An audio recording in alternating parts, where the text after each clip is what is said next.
শুনছি তুমি নাকি বিয়ে করছো। হ্যাঁ বিয়ে করছি, তুমি ঠিক শুনেছো। শুনছি তুমি নাকি বিয়ে করছো।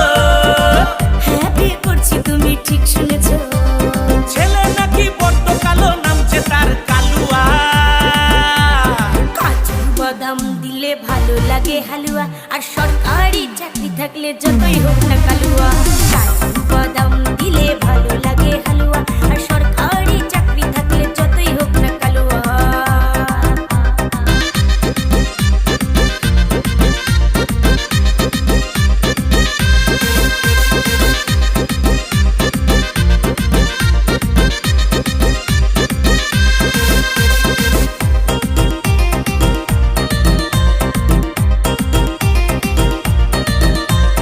মন দিয়ে যে বাসলো ভালো, সে জীবনে কি পেল